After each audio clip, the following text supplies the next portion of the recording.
Sziasztok! A mai epizódban folytatom a magyar hifis cégeket bemutató sorozatomat, amelynek keretében az OZ Audio által gyártatott és forgalmazott termékeket fogom tesztelni.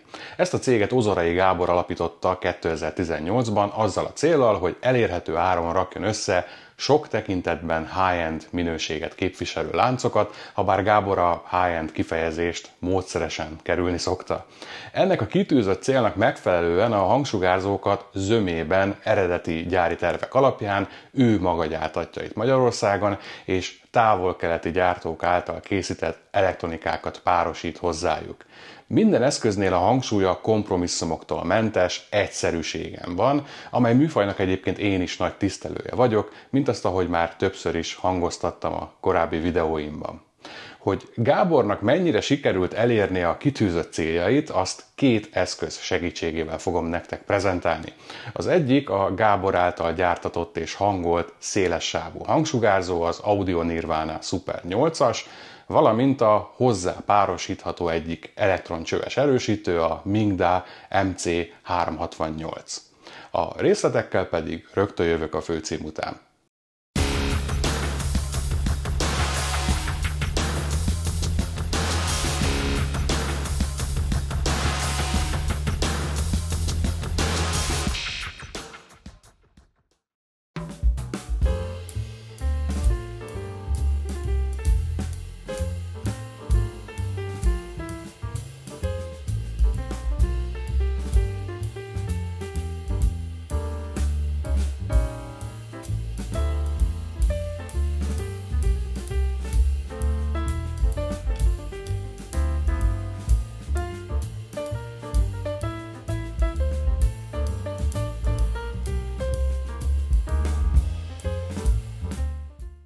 Kezdjük a Mingda MC368-as erősítővel.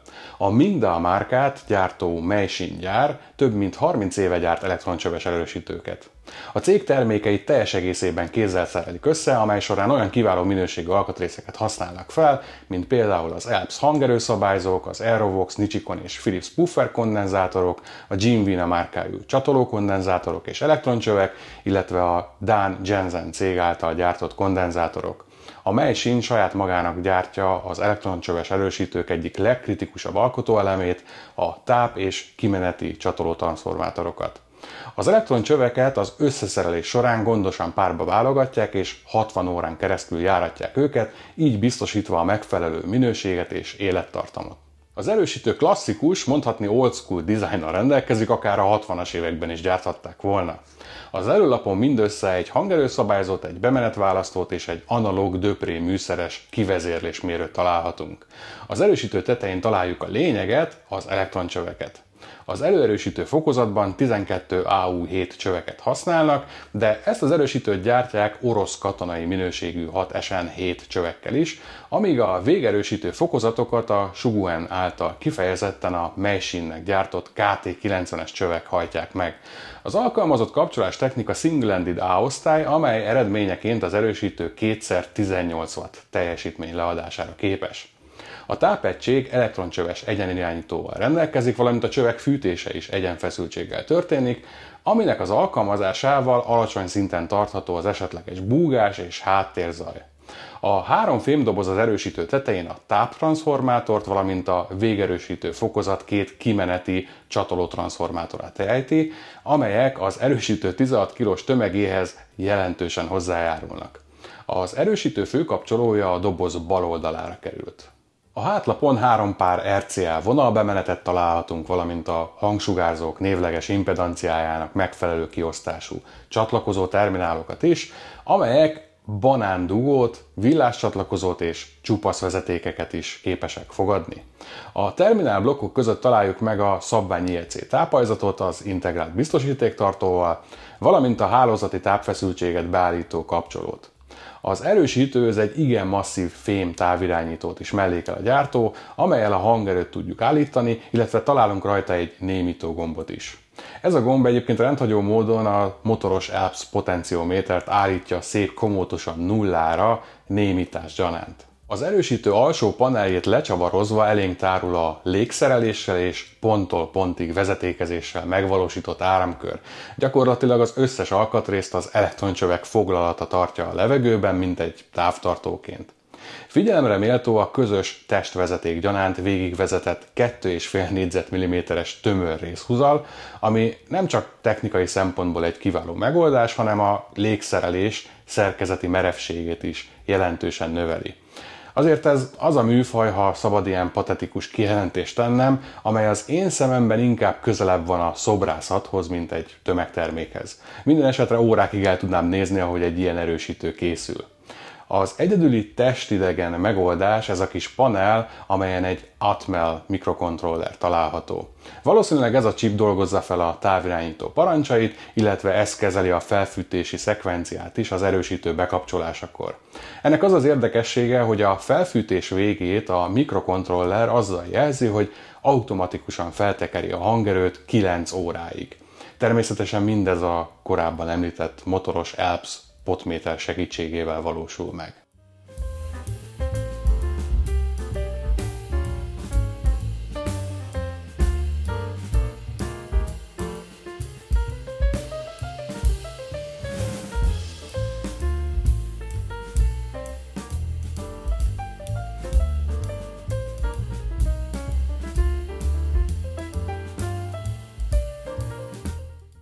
Azt, hogy a Mingda hogyan működik együtt az Audio Nirvana Super 8-as hangsugárzóval, arról később még szó lesz, így most inkább azt a tapasztalatomat osztanám meg veletek, hogy ez az erősítő hogyan működik együtt bármi mással.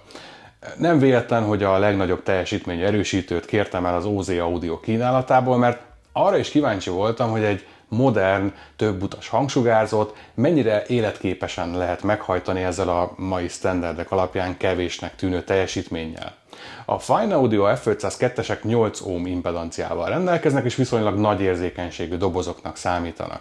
Annak ellenére, hogy a gyártó minimum 40 wattos erősítőt ajánl ezekhez a hangsugárzókhoz, én biztos voltam benne, hogy azért a 2x18 watt sem lesz túlságosan kevés hozzájuk. A felvetésem beigazolódott, mert olyan 10 órára tekerve a Mingda hangerőpotméterét a komfortosan hangos felső határára tudtam tornászni a rendszer hangerejét, amely szépen betöltötte a 20 négyzetméteres nappalimat. Igaz, érezhető volt, hogy sok tartalék már nem maradt benne, és ha ennél feljebb tekertem, akkor el is kezdtek befulladni a csövek, de mivel ez még így is lényegesen felette volt annak a hangerőnek, amelyen amúgy is hallgatnám a cuccomat, ezért kevésnek semmiképpen sem mondanám. Aki meg házi bulit akar rendezni, az amúgy sem egy single-ended A-osztályban fog gondolkodni.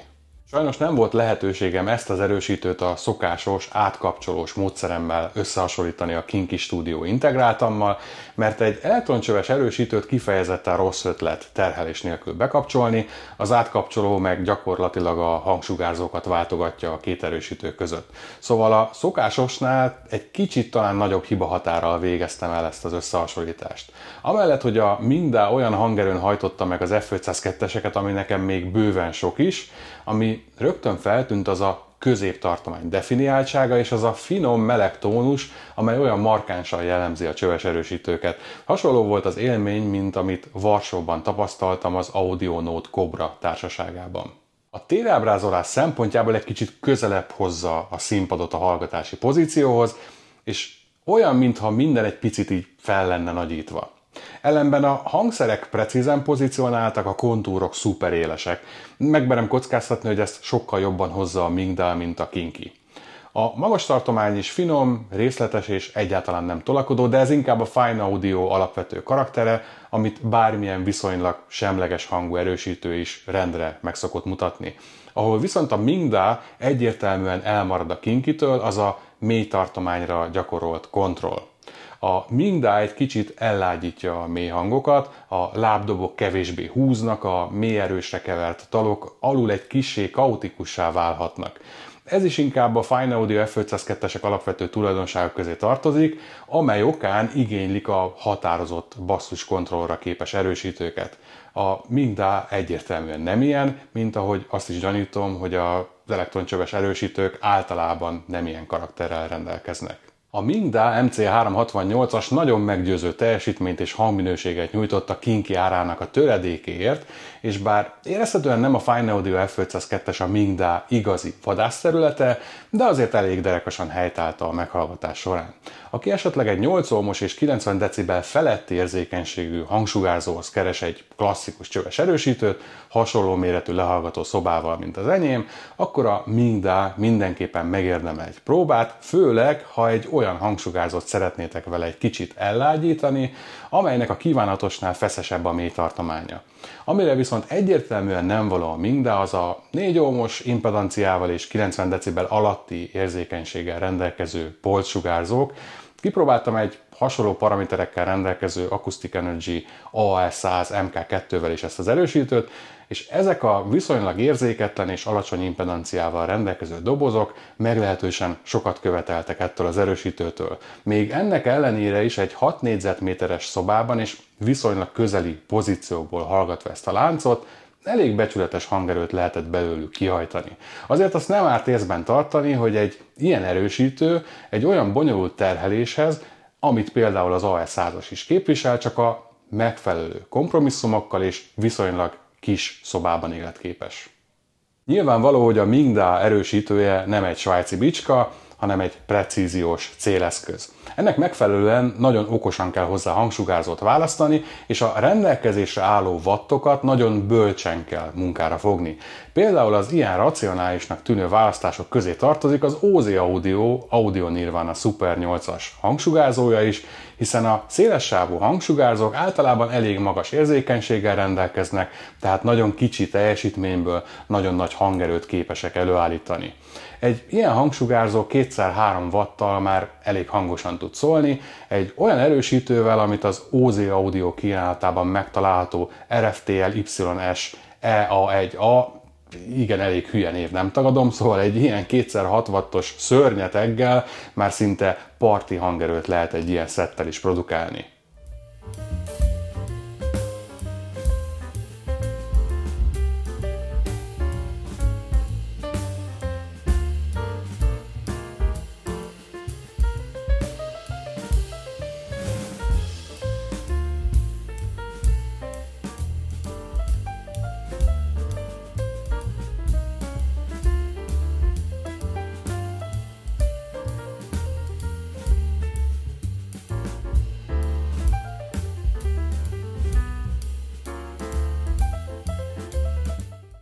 A szélessávú hangsugárzók egyik nagy előnye az egyszerűségük. Nem kell több hangszórót egymáshoz hangolni, és nem kell hozzá viszonylag bonyolult hangváltót sem tervezni. Ami pedig egyszerű, az a legtöbbször jobb is, ha másért nem, hát azért, mert sokkal kevesebb az olyan változó, amivel a tervezésnél és a végső hang tekintetében számolni kell. Ellenben egyértelmű hátrányuk az ilyen dobozoknak, hogy a megfelelő mennyiségű basszus lesugárzásához egy viszonylag sok helyet foglaló, nagyméretű dobozba kell őket építeni. Az OZ Audio Nirvana Super 8-as ebben a mezőnyben kifejezetten kompakt méretűnek számít, amely az átlagnál nagyobb membránfelületnek és a basszusreflex kivitelű doboznak köszönhető. A hangdoboz terveit és magát a hangszórókat az amerikai Audio Nirvana szállítja, amely cég több mint 45 éves múltra tekintett vissza. Az AN gyári terveit felhasználva az OZ Audio a hangdobozokat teljes egészében itthon gyártatja, a végső finomhangolásban pedig Gábor tapasztalata és megoldásai köszönnek vissza. Bár a hangsugárzó nem tartalmaz passzív hangváltót, Gábor tervezett bele egy egyedi sávszűrőt, amely az Audio Nirvana hangszórók alapból kissé markáns felső középtartományát hivatott megregulázni olyan 8 kHz környékén. Természetesen ez a szűrő is kiváló minőségű Janssen kondenzátorokból és tekercsekből van megépítve, és gondosan le is van burkolva a dobozon belül, a belső kábelezés pedig Belden kábelekkel van megvalósítva. A hangsugárzó a maga egyszerűségében is igen ízlésesen és igényesen van kivitelezve, és egy viszonylag modern nappaliban is könnyen megtalálja a maga helyét. Ha az ára alapján nem is gondolnánk elsőre, de a technikai megvalósítás és a felhasznált alkatrészek minősége inkább az audiofil standardek felé húzza a Super 8-ast, mint hogy simán csak lehifizzük. A Super 8-asokat elsősorban a Minda erősítőjével hallgattam, forrásként a Guster R26-os DAC-ját használva, de természetesen arra is kíváncsi voltam, hogy a Kinki Studio erősítője mit képes kihozni ezekből a dobozokból. Itt jegyezném meg, hogy elég rémisztő és kellő önuralmat igényel egy 200 wattos erősítővel egy 30 watt maximális terhelhetőségű hangsugárzót meghajtani. Inkább ne próbáljátok ki otthon. Szóval a Mindával a Super 8-asokat meghajtva minden hirtelen a helyére került, az Audio Nirvana hangsugárzóinak elképesztően feszes és fókuszált hangja van, ami szinte könyörög azért, hogy a csöves erősítő egy barátságos, meleg burkot húzzon a prezentáció köré. Itt is a középtartomány az, ami elképesztően részletes és pontos. Nagyon közvetlen és precíz hangja van ennek a szettnek, ami könyörtelenül megmutat mindent, ami a láncban előtte található. Bizonyos szempontból talán túlságosan is, hiszen a kifejezetten rossz minőségű felvételek hibáit is könyörtelenül az arcunkba vágja, cserében a kiváló minőségű felvételek instant libabőrt okoznak. Például Gregory Porter orgánuma olyan részletesen és valósághűen szólalt meg, amit eddig elképzelni sem tudtam. Tényleg olyan volt, mintha itt énekelne a nappalimban. A zenei stílusok viszonylag széles tárházát felvonultattam a meghallgatás során, és arra a következtetésre jutottam, hogy az akusztikus zenék, a jazz, illetve azok a jó minőségű felvételek, amelyek kevés hangszerrel operálnak, és az előadás szellősnek mondható, azok elképesztően élethűen szólalnak meg ezen a szetten. Természetesen a húzós mélyekkel döngő elektronikus zene már kívül esik a Super 8-asok komfortzónáján, ahogy a masszív torzított gitárokkal megszórt rock vagy metal zene sem igazán az a zsáner, amelyben ez a szett brillírozni tud. Az előbbinél hiányoznak a gyomorszájat ostromló mélyek, az utóbbinál meg a torzított gitárok eléggé elmaszkolják a vokálokat, és őszintén szólva eleve nem olyan könnyű igazán jó minőségű rock vagy metal felvételeket találni, és ezeknek a felvételeknek a hibáit is egy elektronmikroszkóp felbontásával mutatják meg az Audio Nirvana speakerei. Csak hogy néhány példát is mondjak, ahol ez a set konkrétan libabőrt okozott a korábban említett Gregory Porter lemezen kívül, a Fink kiváló akusztikus muzsikája, a Vanessa Fernandez lemezei, és nagy meglepetésemre a Daft Punk Random Access Memories lemeze is elég bitang módon szólalt meg ezzel a szettel, de nyilván ez utóbbi alapvetően kakuktojásnak számít, hiszen sok élő hangszert használtak a stúdióban, és kiváló hangmérnöki munka jellemzi ezt a felvételt.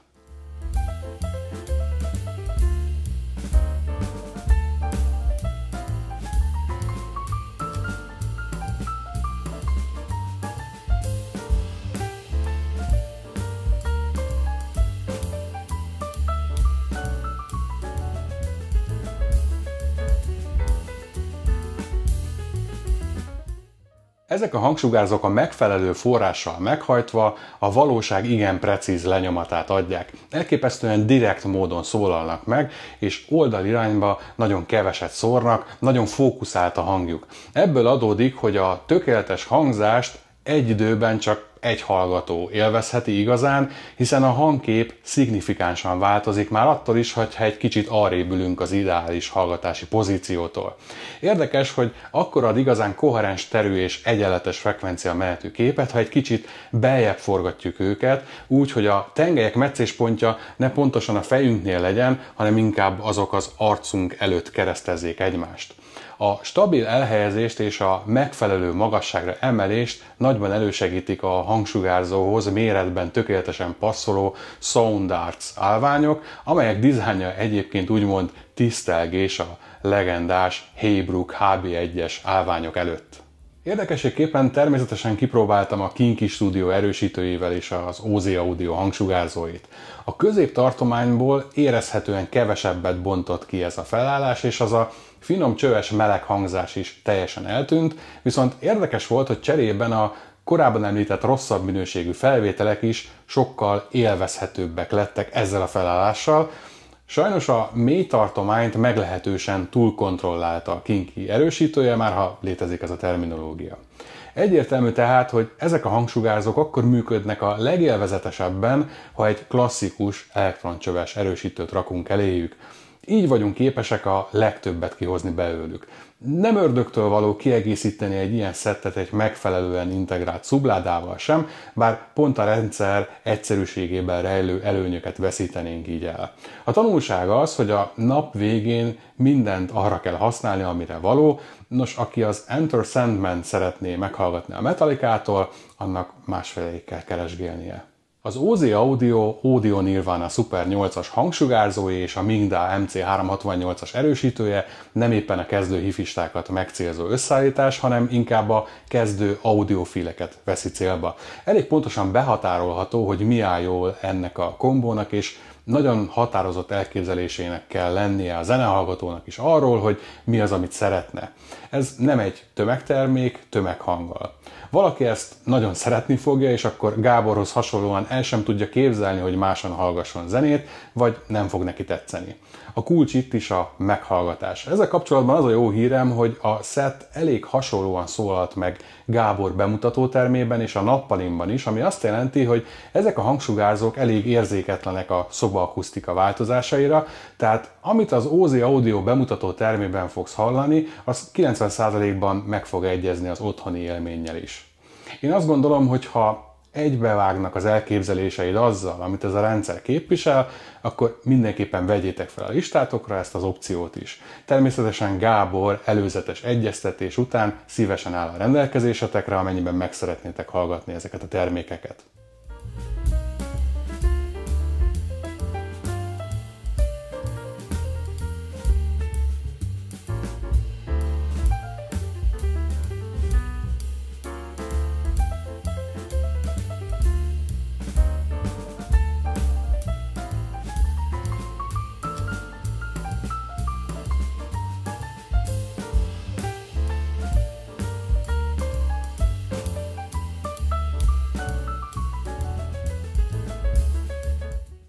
Ennyi mára, ha van véleményetek ezzel a videóval kapcsolatban, akkor azt osszátok meg a videó alatt vagy a csatornám Discord szerverén.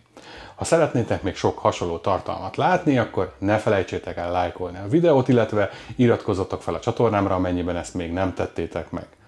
A csatornát támogathatjátok Patreonon, Paypalon vagy Buy Me a Coffee-n keresztül. Ezeken felül közvetlenül YouTube-on keresztül is küldhettek adományokat a videóm ablaka alatti szuper köszönetgomb segítségével.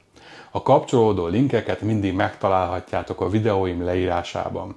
Köszönöm szépen a mai figyelmeteket, nem sokára újra jelentkezem.